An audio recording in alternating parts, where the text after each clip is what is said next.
Welcome to மாயா பஜார். நிர்மலா கஜேந்திரன். இன்றைக்கு நம் கூந்தலை பராமரிக்க வீட்டிலேயே சீகைக்காயை எப்படி பல பொருட்களை சேர்த்து அரைப்பது என்று பார்க்க போகிறோம். சீகைக்காய் 1 கிலோ, இது பூந்தி கொட்டை, எலுமிச்சம்பழம் பிழிஞ்சிட்டு இந்த தோலை காய வச்சு வச்சுருக்கேன். ரோஜாப்பூ இதழ்களும் போடலாம், வாசமாக இருக்கும். இது செம்பருத்தி இலை கொஞ்சம் போட்டிருக்கேன். இதில் பாசிப்பருப்பு, கடலைப்பருப்பு, வெந்தயம். இது செம்பருத்தி பூவை காய வச்சு வச்சுருக்கேன். இதையெல்லாம் வெயிலில் சம்மரில் காய வச்சு நம்ம அரைச்சி டின்னில் போட்டு வச்சுக்கிட்டா 1 இயருக்கு வரும். பொடுகு இதெல்லாம் வராது.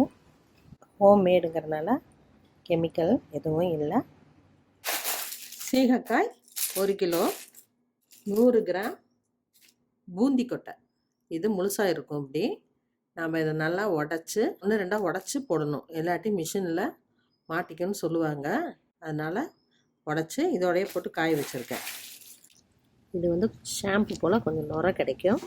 இதை நல்லா வெயிலில் வச்சு எடுத்துட்டேன். எலுமிச்சம்பழம் யூஸ் பண்ண வெட்டி அந்த தோலை நல்லா காய வச்சு வச்சுருக்கிறேன். இது சம்மரில் மட்டும்தான் செய்ய முடியும். அதனால் இந்த வெயிலை மிஸ் பண்ணாமல் நம்ம இதெல்லாம் செஞ்சு வச்சுக்கலாம். எப்படி உடையுது பார்த்திங்களா? ரோஜாப்பூ இதழ்கள் அதுவும் கொஞ்சம் கலெக்ட் பண்ணி போட்டிருக்கேன்.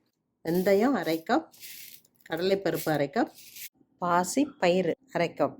3ஐயும் வெயிலில் காய வச்சு வச்சுட்டேன். இதையும் போட்டுக்குவோம். இது செம்பருத்தி இலை, இதுவும் நல்லா காஞ்சிருச்சு. இதெல்லாம் ஒன்றா சேர்த்து நம்ம மிஷினில் கொடுத்து அரைச்சி வச்சுக்கலாம். சீகைக்காயை கண்டெய்னரில் போட்டேன். எல்லாத்தையும் ஒன்றா போட்டுடலாம்.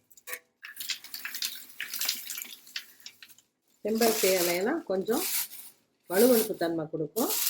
அப்போ சீகைக்காயோடு தேய்க்கிறப்ப நமக்கு நல்லா நுர வரும். செம்பருத்தி பூவு கிடச்சா கூட கொஞ்சம் போட்டுக்கலாம். மில்லில் கொடுத்து அரைச்சிட்டு வந்துடுவோம்.